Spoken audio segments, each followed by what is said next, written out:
You ready? I am adequately prepared to do this. Here we go. Adequately prepared. I'll take it. This is the John Peckman Podcast. Coming to you from Connecticut Valley School of Music and Dance. Beautiful downtown Portland, Connecticut, just over the bridge. Take a left, and you will see us. We are here. We are here with... Hear the hi-hats? That's my new thing. His name is Rob Griffith, boys and girls. He is a drummer, and his band is Bronze Radio Return. You've heard them. You've heard of them. Even if you don't know, you probably have. Right? Guys have been around a while. Yeah, we've been doing it for a little while now, yeah. Real deal. There he is, Hartford's own. Right? Thanks for having me, man. Oh, of course. No problem. Yeah, I haven't seen each other in a while. Yeah. So we met. I used to play, I don't know what day of the week that was. Used to play a steady Thursday, probably. No, it was Mondays. Oh, because it Monday. was after the jazz jam in Hartford. Gotcha. That's why. Yep. Right. Yeah, and Rob used to show up, and that's when we met. Yeah. Drummers started talking, hanging out, and here we are. Yeah, man. Yeah.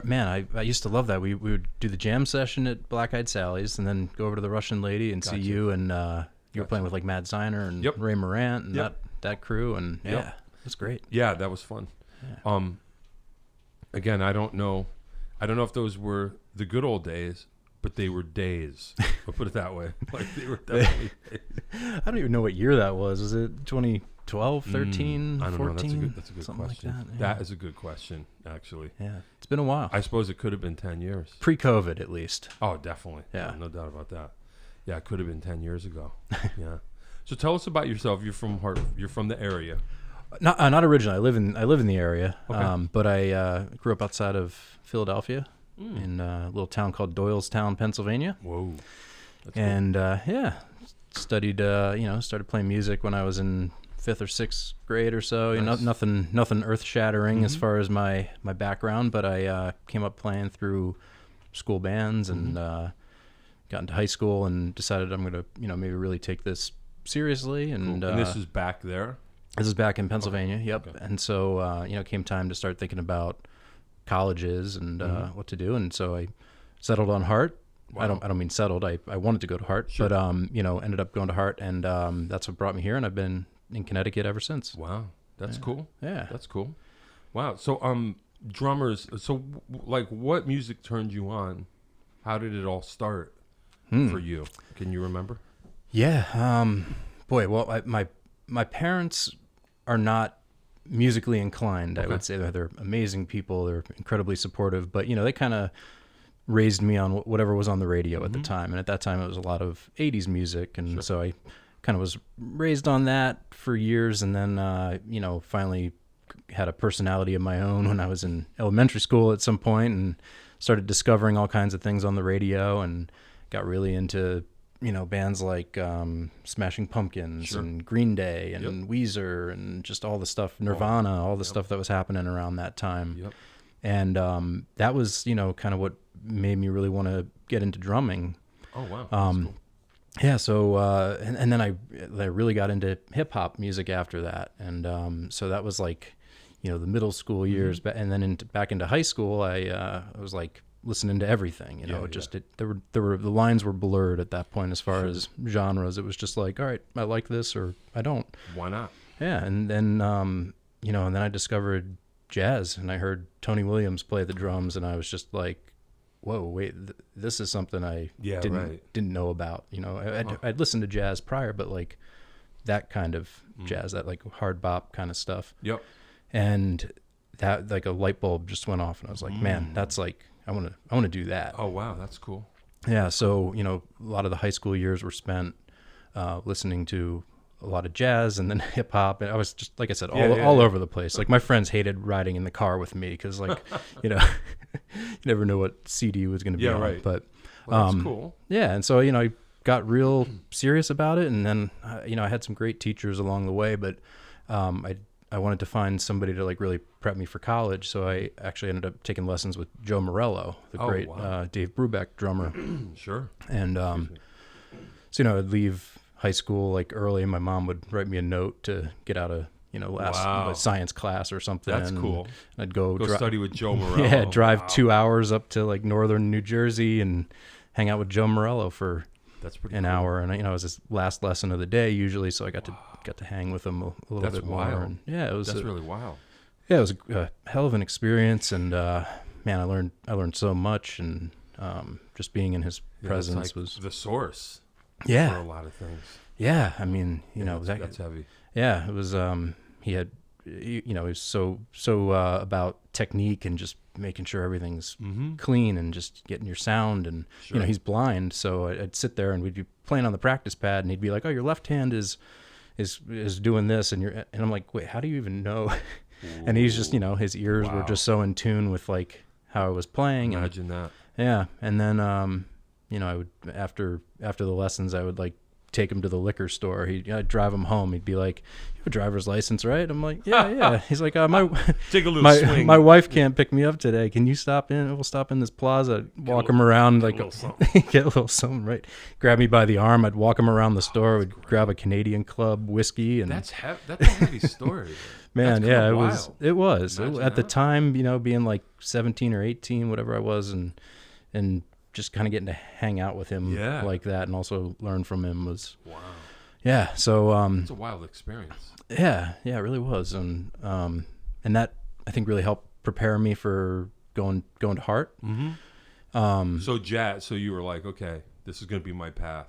Yeah, well, I don't think I ever 100% thought I was just going to be a jazz drummer. Okay. But my dad, like I said, my parents were not very musically inclined, but my dad kind of instilled in me this thing that he had heard, that if you can play jazz, you can play anything. Right, sure.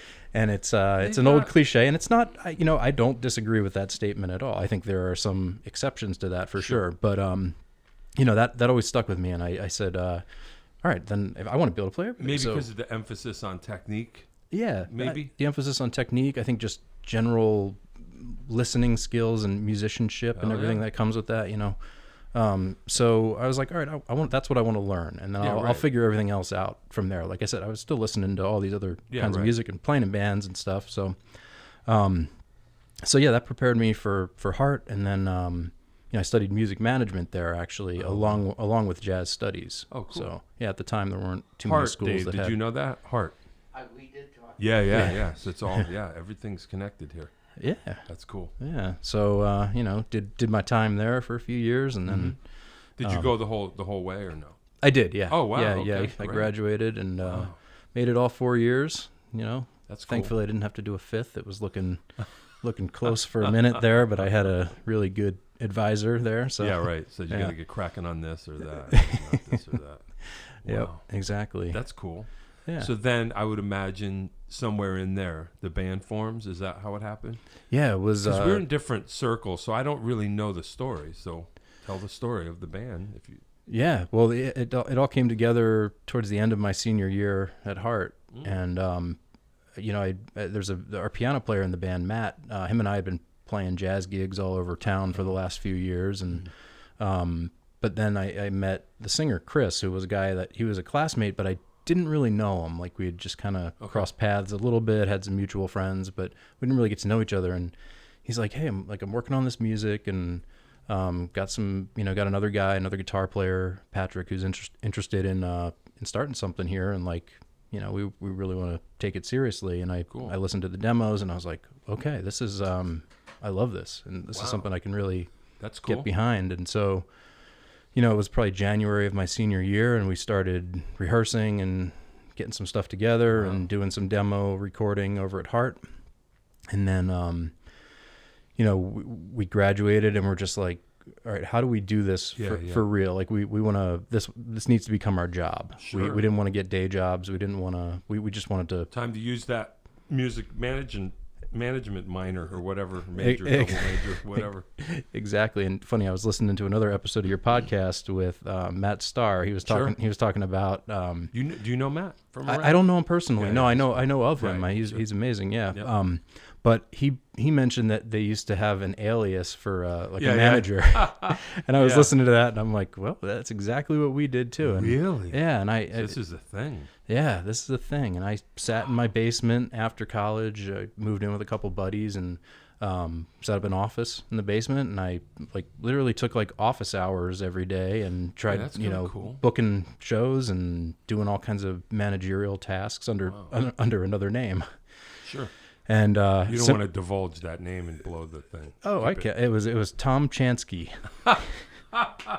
Tom Chansky. Tom, yeah. So we'd show up at. Did he manage anybody else or just you guys? Just us. Okay. Yeah. Somehow we were his only client. Right. He wasn't very good at what he did, I don't think.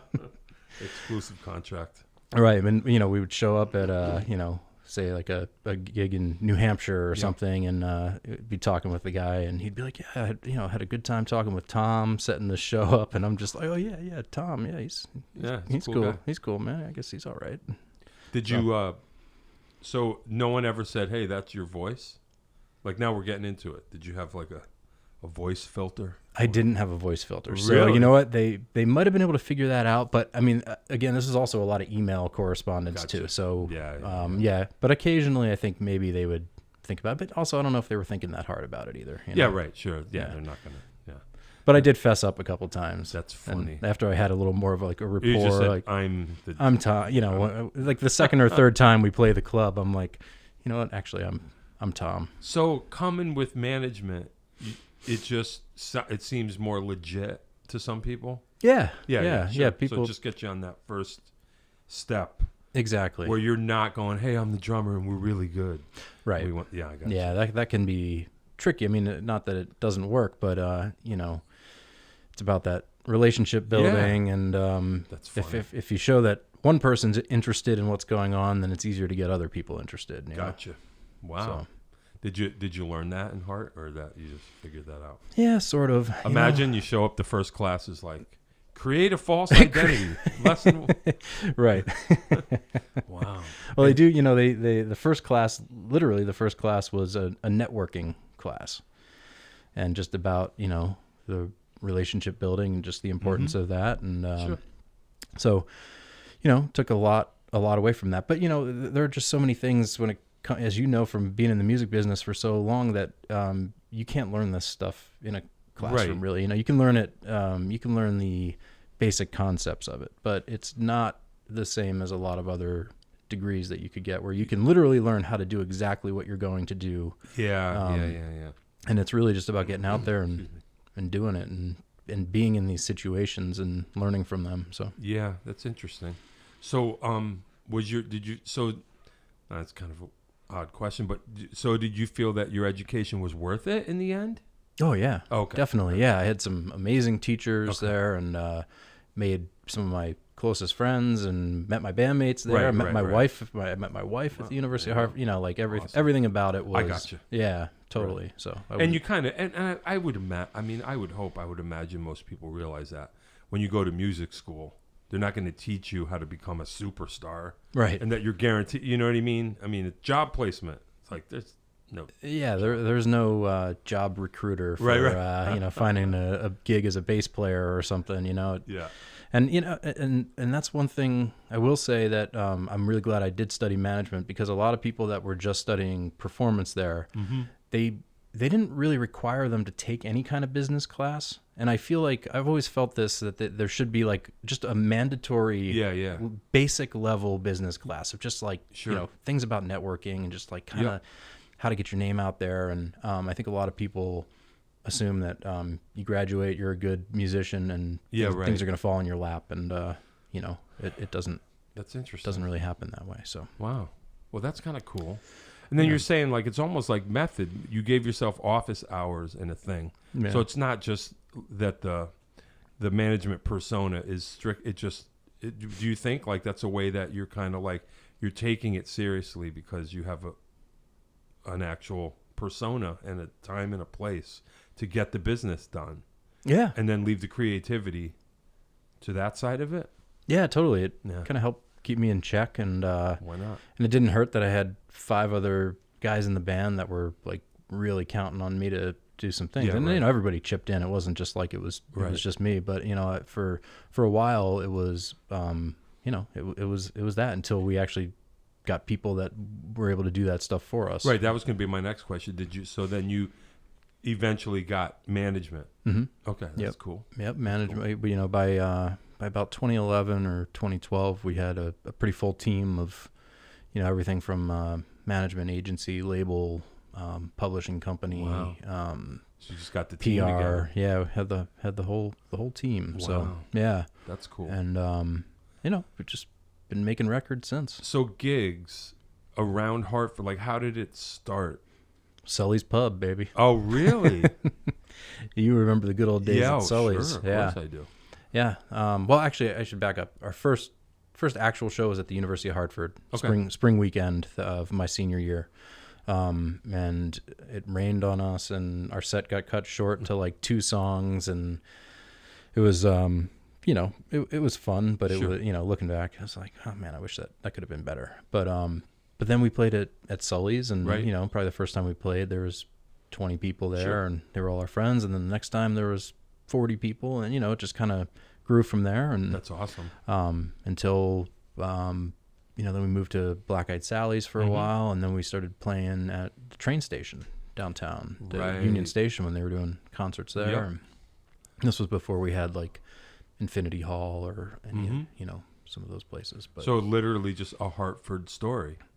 Yeah, just kept growing it. And then, you know, simultaneously we were slowly growing the radius of like, all right, let's pop into Boston and start building that, and let's pop into New York, and then it's you know, Philly and DC and Portland, Maine, and you kind of just keep growing. Yeah, exactly. Wow. And because radio play, we had some, not early on. Okay. That was something we got into a little bit later, but you know, as far as like the touring thing, it's just I think where a lot of people get discouraged is that it's you take a hit every time you try to go into another market. Sure. Both financially, it can be a terrible turnout, and you know, there's just so many things about it. So it's really just about doing that on repeat as much as you can, and not to the point that you're, you know, playing every week. But you realize you have to kind of dig it in. You have to dig in. Right. You just have to know you're gonna lose money and play to 5 people maybe the first time you go somewhere, and then but you know, do it 5 or 6 times, and then you know, maybe you're gonna make some money and be able to, you know, not lose anything. And so literally just doing it, just one thing at a time. Exactly. That's amazing. Yeah, that's wild. So yeah, it took a while to get to the point where we could actually like tour and be at least somewhat profitable. And, you know, and and then, you know, we hit a certain point where like regionally we were in a good spot, but then it was like, all right, how do we make the next push to get across the country, or like go to Europe or something? And so that's where like the label push came into play. And like we're lucky that we were one of the early adapters of streaming, and that sounds kind of vague, but like Spotify was becoming like a thing in, I want to say 2012, 2011. And we were lucky to be working with a guy at our label who was just this brilliant guy when it came to anything analytical in the music industry. He went on to be the streaming strategy VP for all of Universal Music Group, and unfortunately he passed away a couple of years ago. But he did so much for us in the streaming world that it was able to reach all these places that we weren't able to reach before. Right. Between Spotify and Pandora, and you know, at that time, what else was big? I mean, now MySpace was gone at that point, but you know, those were kind of the main things that were driving it for us. And well, that's cool. So you just got the right person at the right time that had the vision and said, "This is the way we could get the name out." Yeah. Cool. Yeah, exactly. So then, wow, that's cool. Wow, that's wild. Yeah, but I older than you. Yeah, I had an original band. It was kind of the same scenario. Well, we couldn't tough that out long enough because I think we probably were a little bit older. Where, like you're saying, when you're out of college, you got those handful of years where you can tough it out. Yeah, you know, right. I know what you mean. And then I'm old, so we were still trying to, we were getting that radio playing, that whole thing, but it was still based on CD sales. And right when we were right at the point where we were starting to build that whole thing collapsed. And we didn't have somebody that, you kind of came up later. Yeah. So that it was, and we didn't understand, like, well, how do we do? And then it was kind of over. Oh, man. I realized, yeah, that's all right. I mean, but it's all timing. I mean, you're right in that the timing of having that flexibility when you're just out of college and that willingness to go sleep on a floor for 5 nights in a row and have a cold for 2 weeks while you're playing shows every night and out till 4 a.m. Like, that's what it takes. I guess. And looking back, like I wouldn't do that right now. Right. But when I was 23, 24, right. it was great. Sure. Yep. Yeah, that's interesting. I guess that's the way it works. Yeah. Right. You give it all you got for those years. Yeah. And then, hopefully it gets to a point where you can keep doing it more comfortably, I guess. Yeah. And you're at that point, the band's at that point now where you're just kind of like, you're able to do it. And it's there. Yeah. It's cool. I mean, not obviously not for the last year and a half or so, but of course. Yeah, sure. Hopefully soon enough again. But. So at the, before pre-COVID, what's the radius? Are you guys international? Yeah, wow. we do go to Europe sometimes. We went to China a couple of years ago, and that's cool. Parts of Canada. Yeah, occasional island of some sort, and the that's exciting. But yeah, man, we've played on a lot of those cruise festivals as well, which go to some cool places. And one of the craziest things that I always kind of forget about, but we actually played on an airplane one time, and like a middle of a Southwest flight from so there was this these radio promoters that we were dealing with at the time, and they hosted a festival that we were playing, and as part of the promo they did this thing called Live at 35, which was through Southwest Airlines. And so they would get random artists that were performing at this festival to just surprise people with like a mid-flight acoustic concert. That's cool. So, lo and behold, we're going from it was Denver to Minneapolis, and it was a turbulent flight. It was, and I'm an okay flyer, but some of the guys in the band get a little. But we're standing up there. There's 6 of us crammed in there. I have like a shaker and a tambourine, and there's necks of guitars like smacking me in the face. Are people into it, or are they just like? Everybody had their phone out. Hey, that's cool. They're like filming like what. I don't even know if they could even really hear us because the flight attendant held the sure. What I don't even know what you call those kinds of mics, but just held it in front of our singer. And I mean, I can't even imagine what it sounded like back there. But I think it was just more the fact that people were like, an event. I've never seen this before. People performing on a flight. Like, so everybody kind of filmed it. And, that's kind of cool. Yeah. And they just made an announcement. May I have your attention? There's a band, and you're at a gig now. You guys just set up. Pretty much. They did the safety instruction, and then that's kind of cool. Yeah, it was. Yeah, definitely the most unique thing. That's funny performance we've done. That's for sure. That's wild. Yeah, that's pretty wild.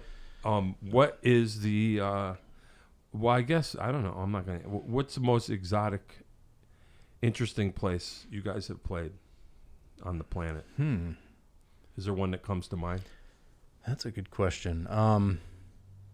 Well, I mean, I mentioned that we went to China a couple of years ago. I mean, I don't know if exotic. Well, but it was cool. It was a totally different experience. We played in Shanghai at a festival, and and just aside from the sheer culture shock of going there, which actually wasn't quite what I thought it would be. It was a lot like New York City, surprisingly. Yeah, but the hoops we had to jump through just to go there were things that we never anticipated. Really? Yeah. We had to submit our set list to them like 6 months before we got there. Wow. And we had to submit all the lyrics and videos of us performing, and they have so much control over there that the government needs to look over everything. Understand before. Yeah. We had to go to New York to deal with visas and work visas, and it was just a whole thing. But once we were there, it was great. And it was worth doing all that. Oh, like yeah, you were like, absolutely. We want to do this gig, so we'll like whatever. Yeah, totally. Wow. And we were, we were at that point we were closed off from analytics from China because they weren't they don't use, at least that might have just changed recently, but they didn't have access to traditional social media. Okay. So technically they shouldn't be on Facebook or Instagram or they don't use Spotify, or at least they didn't. Like I said, that might have changed, but they would do it through like the those VPN networks where you could like bounce your location off another country's server, and but technically they weren't supposed to be on that. So we had no data as far as like, does anybody there know who we are or listen to our music or know a thing about us? How'd the gig come about? So it turns out that there was like one or two social media or streaming sites over there that we had some traction on, and we just had no idea. So they just said, come play here. Yeah. We want you to come play here. Yeah. And, we were really surprised with playing in front of a crowd of people that was like singing along Wow. best they could. And it was, wild. It was a wild experience for sure. Huh. How long were you, just one show? We did 2 shows while we were there. Yeah. But we managed to stay a week and take it all in. That's cool. Yeah. Would you go back? Oh, absolutely. Oh, cool. Yeah. I mean, maybe not right now. Right. You know, what was cool about it? Got to go up in the world's fastest elevator. It's kind of cool. That was kind of cool. Why not? Yeah, why not? Would you have known it was the world's fastest if they didn't tell you? I would have been like, damn, this thing's fast. Damn, this but I don't know if I would have said. I probably would have exaggerated, but it actually was the world's fastest elevator. Wow, that's heavy. Yeah, that was cool. No, I mean that's kind of a silly one, but I had a good buddy from high school that lived over there, so I got to catch up with him, and he showed us around, and we did all the authentic dining that we were afraid to do because we wouldn't have known how to order, but he spoke Mandarin as well, so so we had somebody that was looking out for us, so we got to try a few more things than we probably would have. So what was the dish? The Beijing duck or the Peking duck, that was amazing, but the hot pot, we did it was like technically a Taiwanese hot pot. Okay. And they just put the boiling water in the middle of the broth, and you cook everything, and that was just an awesome experience. Wow, that's wild. Yeah, that's cool. Do you have a favorite place that you've been?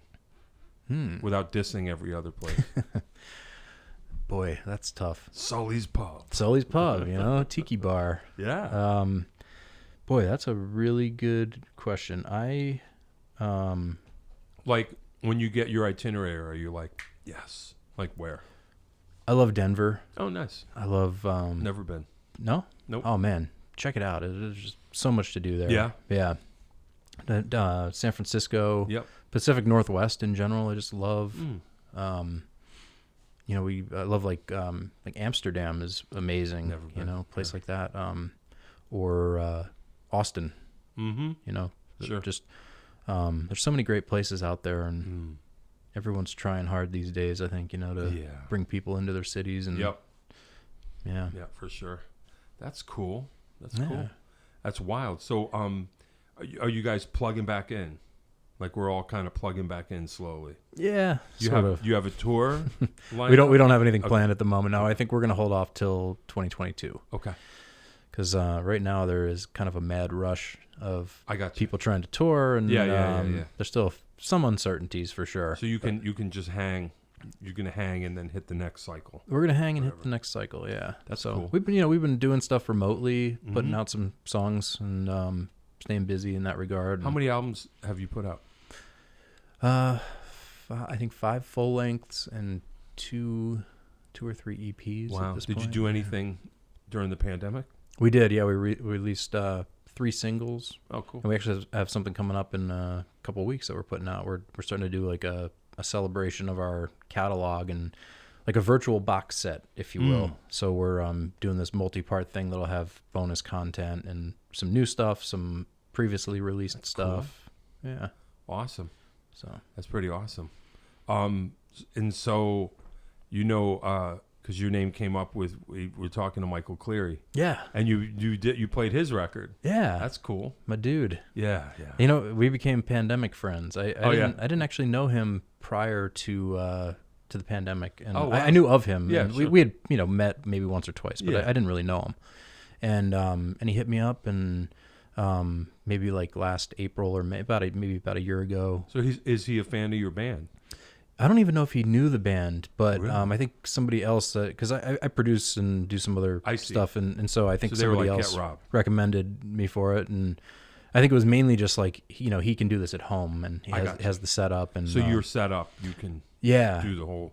exactly, Oh, that's cool. and Cleary hadn't really tried that route I got yet. you. I know he's done a lot of records over the years with Mm-hmm. so many great people, and in the studios, and this one we were putting together remotely. Were So you able to do that before COVID? I was, yeah. Oh, cool. All Yeah, right. So yeah. that's one of your things. Yeah, I You're got into coming like to do. the home studio thing maybe in like 2012 or 13. Okay. And kind of saw that it was going that way, and had a few friends that were like, "Yo, you should get a setup, and I'll send you some stuff to track." And I was like, "All right, cool, let's do That's it." cool. And figure it out from there. So you like stay set up. Yeah. So that you got your studio kit and then the road kit, I would imagine. Yeah, or Yeah. sometimes they're all just Yeah. mixed together. It looks like a Frankenstein kit half the time, Yeah, that's cool. But That's yeah. awesome. keep it set up. The basement of my house is just it's just my studio. So Yep. Why not? yeah. Yeah, that's cool. Have you done a lot of records other than Michael Cleary's? I would imagine probably. Yeah. Been Anyone busy. else we know? Well, let's see. You probably know I'm working with Lee Sylvester right now on a bunch of his stuff. Yep. Just was working with a band called Fast River, who's from Connecticut. Okay. Band called The Penniless Wild. I've done some stuff with. Brian Jarvis is another guy. A lot of guys around here, in one capacity or another, whether it's drumming, producing. I've been doing more mix work lately as well. So, or any combination of it. Sometimes it's all three. And how did you get into production? When did that happen? How did that happen? that happened like maybe in 2015 or 16 when I had the recording set up. And the nice thing about being set up to record drums is you're basically then ready to do just about anything else because you have the inputs, you have many mics to choose from, and so I just had a friend's band that was looking to do something, and I was like, you know what, let me take a stab at this because cool. Yeah, through working with my band, we've been in the studio with so many people I've learned so much from over the years as far as just how that all flows, what the producer's role is. So you were paying attention to everything that was going on. Yeah, definitely. That's and cool. And I was like, you know what, let's try this. And there's some bumps along the way, but you learn as you go, and it's like anything, you kind of figure it out as you go. Yeah, right. That's cool. How many producers did you guys work with? You have a main one or different ones every album, or how's that work? There's a main guy that we've done pretty much all of our records with, named Chad Copeland, he's based down in Norman, Oklahoma, of all places. Yeah. Holy cow! How'd you find him? He did a couple records that we just really loved, and he was kind of like underground enough that he was attainable when we were looking to to do our first proper record. Who did he produce that you knew? He did this record. Well, he's worked with a lot of people, but there was this band called Bishop Allen, which I don't think they're around anymore, but it was just this like really cool sounding rootsy record that just had super cool production elements to it. And you were like, let's get that guy. We're like, yeah, who is this guy? So we reached out to him on MySpace. This was back in the MySpace days. And next thing you know, we went to Nashville and we did a record with him. And yeah, and then we've done every record since. Oh, that's cool. Yeah. That's cool. And we've had various engineers, so we've had different people mix most of the records, but he's been like the one consistent thing there. Yeah. Did he produce your newest stuff? He did. Oh, wow. Yeah. Yeah, even remotely. We've got a whole like assembly line thing, where we send him all the tracks and he does his thing. And hey, that's cool. So you guys got a thing. You got a thing going on. Yeah, that's got to keep it going. Why not? How many I don't know your band that well. Give me the rundown, the personnel, who plays what. Sure. Well, so I play drums and I sing background vocals, and Chris Henderson is our lead singer who plays guitar, and he's the primary writer in the band, and Patrick Packy plays electric guitars. And then Matt Warner, who also went to Hart, plays keyboards. And then we had some personnel changes over the last few years. So we have a guy named Adrian Aiello who plays guitar and keys and sings, and he's kind of like our utility Okay. guy. Shakes a tambourine, he does it all. And a bass player named Sean Rubin, who's also a Hart alumni, Okay. who's been with us for 2 or 3 years now. That's cool. So the core is you, guitar player, singer, and everybody else? The 4 of us are like the band members. I got you. And then we have two other guys that we bring on the road. I see. Yeah. I see. That's cool. Yeah. Far out. Yeah. All right. So I think we kind of talked about it, but like, what was the first? Who was your first drum hero? Let's just say. Was there one? First one was probably somebody like Jimmy Chamberlain, or like from Smashing Pumpkins, Sure. or like Dave Grohl. Actually, Yeah, right. Sure. he was probably one of them. Yep. And then my middle school band teacher gave me a couple VHS tapes, and one was a Louis Bellson tape, Yeah. and the other was a Max Roach one. There you go. And I watched those things, and I was like, what is what is this? What is going on here? This improvisation and like soloing, and this is stuff I wasn't hip to. And so then I got like really into those guys, and then like I said, I heard Tony Williams, and but I love guys like Clyde Stubblefield. Oh, yeah, he's like sure. my hero. Sure. And James Brown. Yeah, exactly. And James Gadsden, and the classic studio guys, and he would fall into that category. But like Jim Keltner, and and even like the modern studio guys like Matt Chamberlain, who's one of my absolute favorite drummers. And God, there's so many. I could go on, but all the jazz greats. Yep. Max, Elvin, Roy Haynes, Philly Joe. Yep. That list can go on forever. But, Joe Morello, of course. Yeah, that's heavy. Yeah, and I feel like you discover somebody new every day that's just blowing your mind. Yeah, definitely. Is there anybody brand new that we should know about right now? Brand new. Yeah. Or are you? Because I don't know if you're like this. It does come a point where it's not that we stop, but like I don't know the newest of the new of the new of the new right at the moment. I don't think I do. Do you? I don't think I know like the newest of. Well, I guess it depends on how you look at it. Like if we're just talking drumming, like that can go kind of into that whole like playing on records, touring, being an Instagram drummer. Like there's all these different lanes right now. Sure.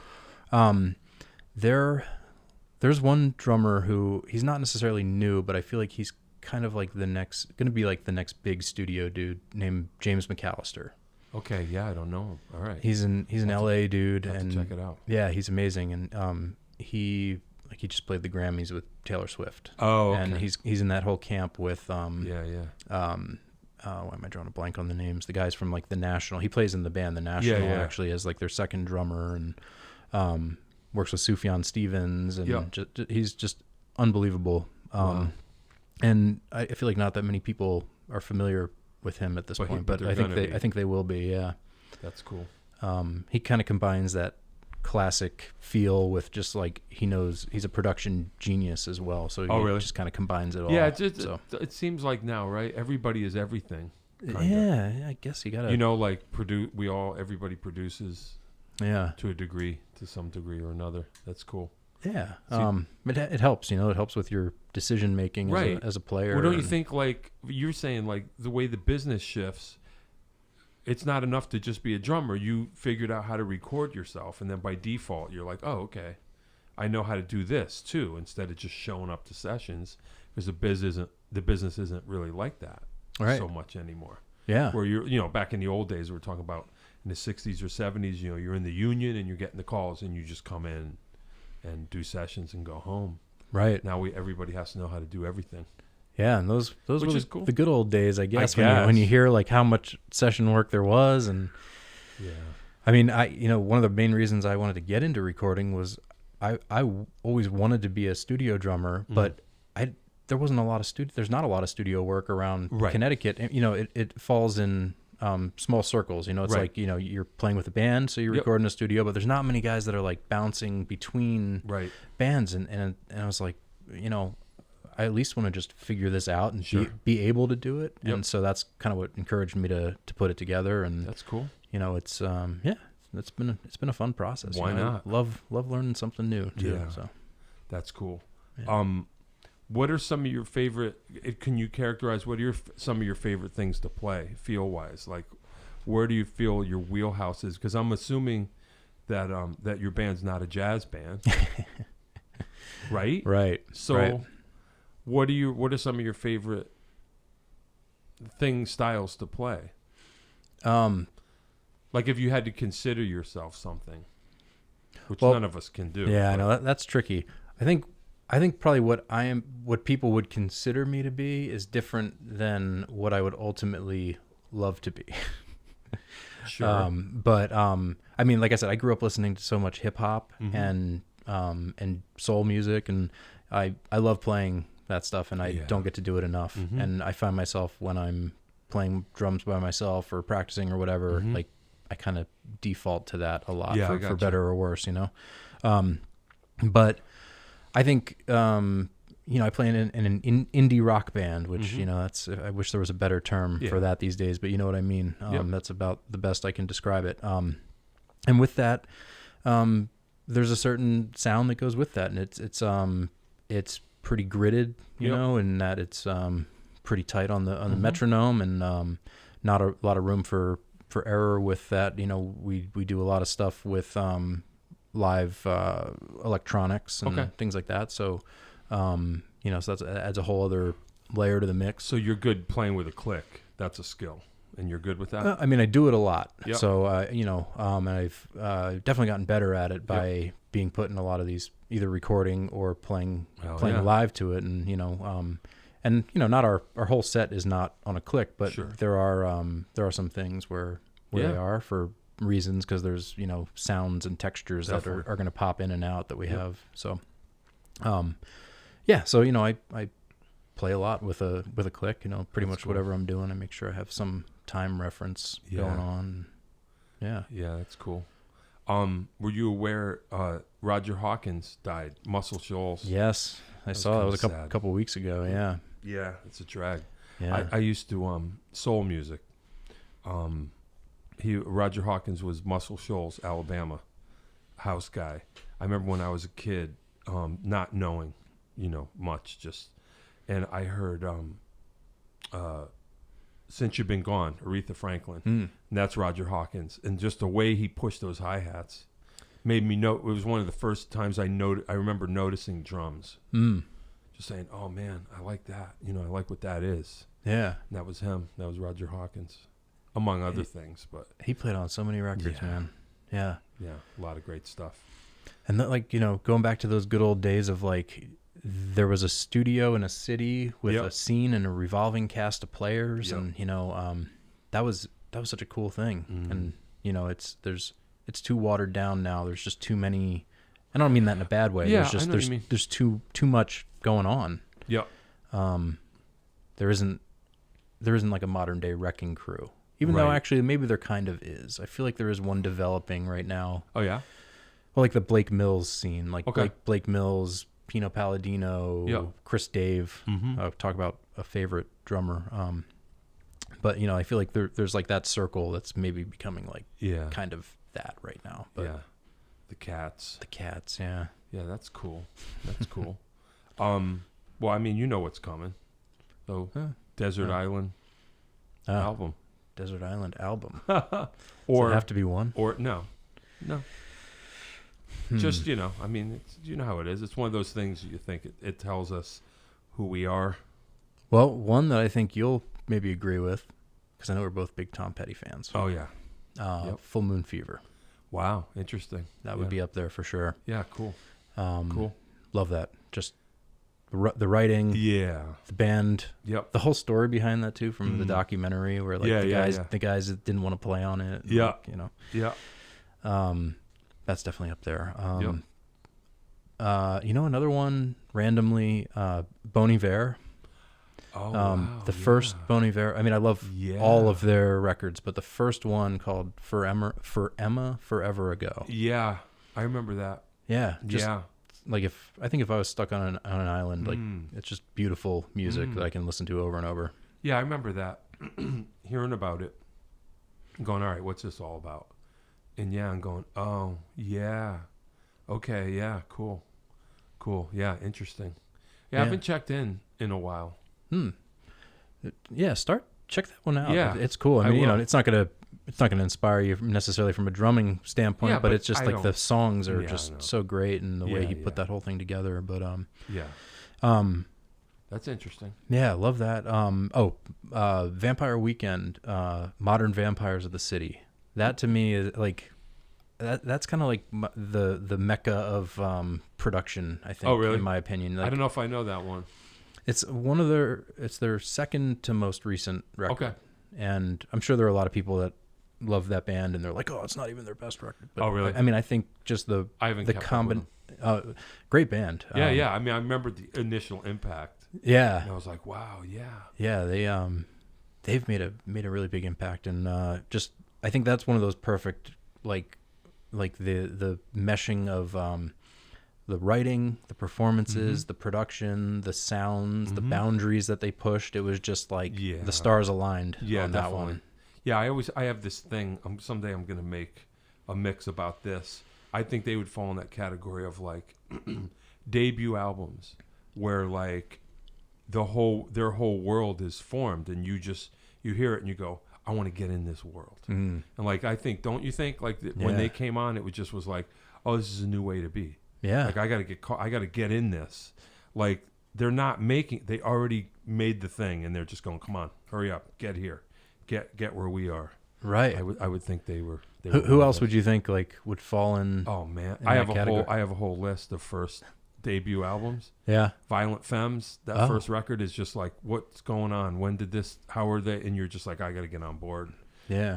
Come on, Pilgrim. First Pixies record is like that. You just go, what's this? I want to do this. I want to be this right now. Right. Got to get caught up. And I feel like all those records, like you just named, they're like a total right turn from everything that was going on at the time. And but it's fully formed. Right. You know what I mean? It's not like, I don't know how this is. It's another dorky conversation because I have no idea what people, but I'm a huge Cheap Trick fan. Oh yeah. Their very first album is nothing like, they never got back to that, and that first album's like that. It's a whole world. And you're like, whoa, when and then because that record didn't sell, the record company, they kind of broke it down and started over, but that first one stands alone completely.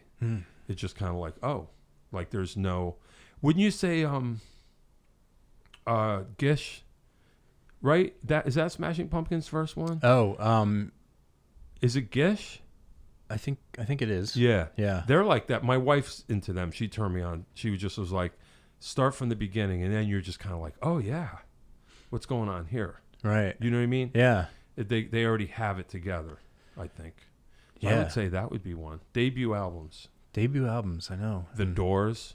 Ooh. You know what I mean? Okay. You're just like, boom. Mm-hmm. But then there's other bands that aren't, like The Who. Who knows what their debut was like? It took them a while to get up to speed, but the Doors are like, here's our world. Yeah. Enter it. Right. You know? And like they're bands that they just, like you said, they had a sound, like it was just fully, it was already refined. Right. That's what I'm saying. They developed it before you heard it. And by the time they dropped the first record, it's just like, kaboom. Yeah. And it's always interesting Weezer. to hear. Oh yeah, Weezer for sure. That the Blue album. Blue album. Like, oh my what? God, I couldn't get enough of that. Buddy Holly, when I heard that was just like, man. But the Cars' first record. You know that one? I don't. That's a good record. I mean, I know the Cars, but I don't know the. That's a really good record. Yeah. That's just kind of like, what's this all about? Yeah. Okay. Anyway, I can go on forever. Debut albums. Man, you got to have a podcast just about that. I will. I'm gonna. Yeah. I have a list somewhere. I had a huge list. And that was the thing. Me and my wife sat around doing that. We said, not just good, but fully formed. You know? Right. I'm trying to think. Yeah, and there is a difference. Yeah. There's definitely a difference. I think so. Yeah. I think so. Yeah. All right. The food questions. You know what the food question is? You do. So the food question is basically like, what could you have every day? If there were I don't know, maybe I'm weird and this is the way I think about it, but sometimes you eat something and you go, if there was a law that said I could only eat this, I would be okay with it. What would it be? I mean, it's The Shanghai hot pizza. pot. No, it's not an interesting answer. But anyone that knows me would be disappointed if they heard me say anything else. It's pizza. I mean, yeah. New Haven pie or what? I love New Haven pie. I don't discriminate though. I'll go home and crush a box of Elio's. Really? Maybe not today. No, I love New Haven style. There's so many. I mean, even just up in Central Connecticut, there's so many great versions of that. We're lucky. I love deep dish. I love New York style. I love the the Neapolitan, the ones they cook in like 90 seconds at 1,000 degrees. You name it. Like, yeah, that's cool. You don't care. You're good with it. I love it. I love it. Far out. Yeah. How about you? Oh, what food? Yeah. Mexican. Just anything? Yeah, just about anything any Mexican. Day. Okay. Yeah. Like if I had a first choice, I'd be like, yeah, that's fine. I'll try that. Put pizza's in there too. Yeah. Definitely. It's not, like I said, not an interesting answer. I know. Some people have interesting answers. Yeah. Sometimes they come up with things I never thought of. I don't remember. Oh, Dave's is pierogies, the boss. That was interesting. That was different. All right. There's, I mean, man, like New Britain's got some great pierogies, you know? Yeah. Yeah. Yeah. Yeah, New Britain's like Little Poland, right? Right. Yeah, you got that right. Yeah, I'm in Berlin. I'm really close to New Britain nowadays. It's pretty cool. Yeah. It's pretty cool. Oh, cool. Yeah. You were in Wallingford for a while, Grew up right? in Wallingford, yeah. Grew up in Wallingford. Lived in Meriden for the last 15 years. We just bought a house in Berlin, which is just a town north of where we were. Okay. But when I'm finding out about Berlin, to my benefit, which we did not know is Berlin, and as a matter of fact, like quarter of a mile up the street from me is the geographical center of the state, which is really cool. I didn't realize it, but I can get anywhere. Yeah. From Berlin, like where I lived in Meriden, it was a pain to get. Okay. So are you kind of near like the 515, the turnpike there? Right down the street. Okay, cool. So it's like, boom, I can get here in 15 minutes. Oh, yeah, and there's so much around there, too. Like, it's convenient. Yep. Yeah. Berlin's pretty wild. It's a wild place. So I was thinking maybe now we can turn the interview around for a second. Sure. I want to know what your Desert Island records are. Oh, boy. The White Album by the Beatles. Okay. I knew you were going to say something Beatles, but... Yeah. All right. Sorry. Let's... Maybe not Beatles. What else? Man, I have way too many. But that debut Cheap Trick album is something I listen to all the time. Man, there's a lot of them. It's tough, right? It is tough. It is tough. Now I realize what I've been doing to people.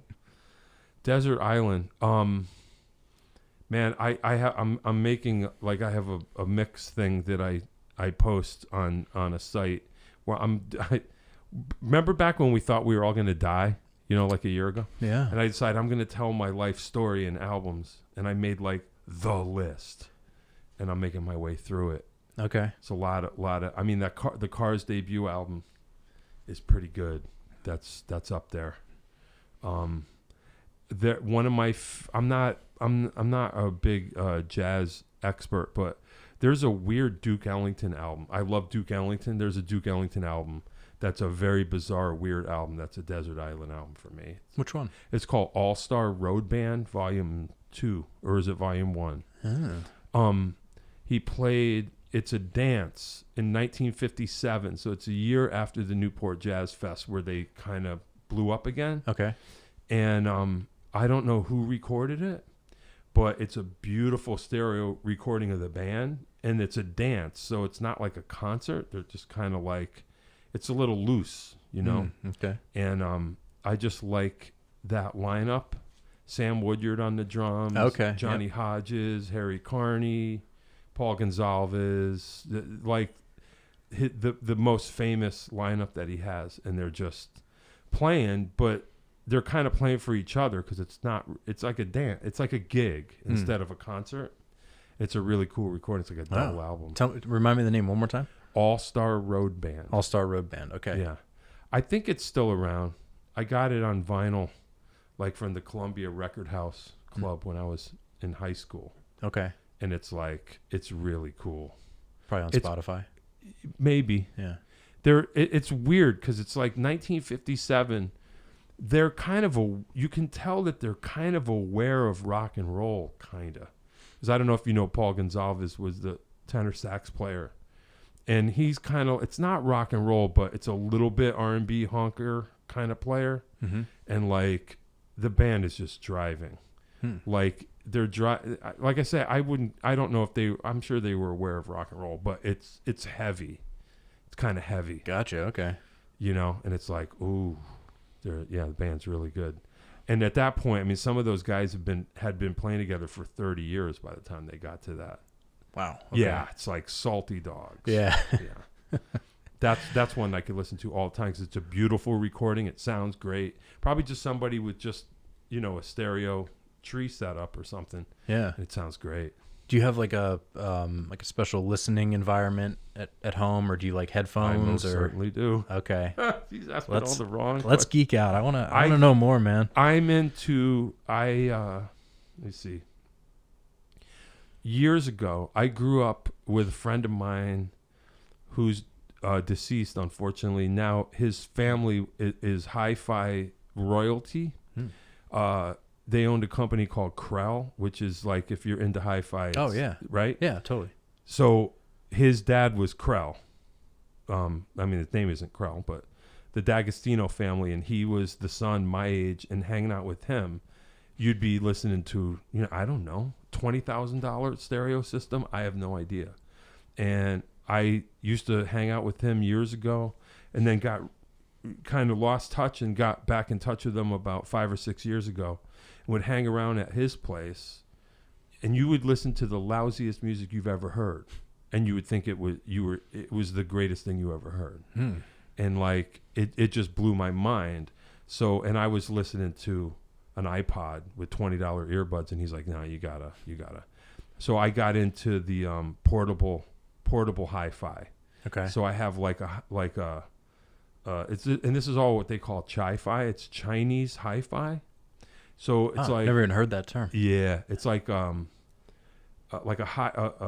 player. People go, "Oh, what's that? An iPod?" And I'm like, "You wish." It has a click wheel, but that's about it. Right. Now they have touchscreen Android-based versions, but anyway, it's like super high def player. You put like lossless files in it, and then run that. Once that doesn't sound good enough, then you jump that line out into a little headphone amp that just blows everything up. It just makes everything sound nicer. And I'm up to 13 pairs of earbuds at this point. Like it never ends. You get no one pair does everything. So you're like, these sound, but the bass, it clouds up the mid-range, and then you just, right. keep buying, trying to figure it out. So I have my little portable player, and I have a solid state amp, and I actually have a tube portable headphone amp that I listen to stuff if I just want to soften it up. And that's portable. And then when I'm at home, no speakers. And then when I'm at home, I have a solid state headphone amp, and I also have a tube headphone amp. Okay. So I just switch off. Ah. So yeah, at the end of the day, fire up man. the tube, let that cook for a while, fire up the solid state, and then just decide, how do I want to hear things? Do I want to hear them like hyper detail, solid state, or do I just want a nice gauze? Wow. Yeah. And that's just intense. Get into it. And then Matt Starr turned me on to this. And then the tube headphone amp, then you get into what kind of tube. And then you start what they call tube rolling. Like, okay, this tube is mid forward. I like this tube is better. And then you start searching for vintage tubes. And it just never ends. Oh man. So I'm in it right now. I'm listening to what they call, you have to stop me. They call it, it's an RCA clear top. That's the kind of tube it is. Okay. And it just kind of makes everything a little wider. Ooh. Yeah, it's nice. So wow. Yeah, man, so I'm pretty into it. That's a whole world I like don't know much about. You should get into it. Like I know how if you like music. Yeah. It sounds so good that sometimes it's hard to get people into it because they just go, so? And I go, yeah, but listen to your beats again, and then you'll realize right. You want to get everything flat and neutral so that all the frequencies are represented. And if you're dealing with like a 10 millimeter driver that's in an earbud, the way it's tuned is it can't do everything. So the more bass you have, the less you're missing at something else. So the trick is just to get this perfect balance where you can hear everything. Yeah, the tilt EQ kind of thing, and that's what it's all about. So did you do the title thing? You know, title. Not yet. No, not yet. I'm getting there. I think Apple just announced lossless as well, right? Yep. Yeah, that's cool. It's all good. I'll still listen to an MP3. But my player has 2 different SD card slots, and one is for lossless. I put all the Beatles, all the Zeppelin, all the stuff that I want, that I think is the most important to me, is lossless, and then the other one just kind of like whatever. Gotcha. But yeah, I get into it. Okay. I get into it. Yeah. Now let's turn it Never around ends. to. I want to Dave's know. nodding. He's like, I've heard all this before. Well, I gotta say, you're one of my favorite drummers too. And really? I used to just absolutely love watching you guys at Russian Lady, and I remember just being like, you are a combination of everything all the classic drummers that I love. Really? From Keltner, I feel like. Oh, keep talking. Keltner to Levon to obviously to Ringo. Yep. But like, who are a few more? You're Stan Lynch. That's another one. I feel like you're not a lot of people. Yep. Yep. Those are all true. About me for a second. Yeah, all those drummers, they're all my favorites. None of those are an accident. I grew up hearing Levon. I'll try to make it quick. I had an uncle who was in the record business when I was little, and he worked for Capitol Records when I was born. So he would send promos home. So in my house, we had the band right from Jump, and Beatle records and Beach Boys records. So I heard the band from day one without knowing that I was supposed to as a musician later. But like, I have a picture of me with that Brown album when I was 2 years old. What, Rock of Ages? Or you mean, the band? Yeah, the second one. Yeah, you're right. Yep. So yeah, Levon's one of my, Levon and Ringo were the first drummers I ever heard. And I thought, that's what I think drums should sound like. So all those guys, and then Keltner, huge. Stan Lynch, huge. Bunny Carlos from Cheap Trick. Yes. Huge. Okay. And then the other guy that nobody knows about is Tom Artolino from NRBQ. Oh, dude. I talk with Jim Chapdelaine about him all the time. Anytime I see Jim, he's like, man, Tom Artolino. Yeah. I would hear, my sister had those records, so I thought they were, as big as Kiss. So I just accepted it as this is the way that you should play. And to this day, when I hear Tom Artolino play rock and roll, I go, why doesn't everybody play like this? And I'm just like, well, because I don't know if not everybody gets it or not everybody hears that band. But I heard it, and I just thought, this is the way I'm going to play rock and roll. And that's it. Okay. So those are the guys. So if I had to pick 3 guys, it would be Ringo, Tom Artolino, Bunny Carlos. Those are my 3. Cool. And then deeper than that, it goes, it goes to Levon and Keltner, and let me think, who else? I know it's a tough. There's got to be so many. I mean, I know you're like a musicologist as well. Yeah, I guess so. If whether it's officially recognized or not, I feel like you are. Yeah, well, it's every day. Yeah, it's all day, every day for me. And then there's reggae. It's a whole other thing. Carlton Brothers, all those guys, the Rocksteady guys, all that stuff. But Al Jackson Jr. Oh man. And Roger Hawkins, yep. That's right in there. And probably Hal Blaine, if you're talking about loving the Beach Boys growing up. And Greg Errico, Sly and the Family Stone. Oh, yeah. Andy Newmark, the Fresh album. All that stuff. Yeah. How about, were you ever into Steely Dan?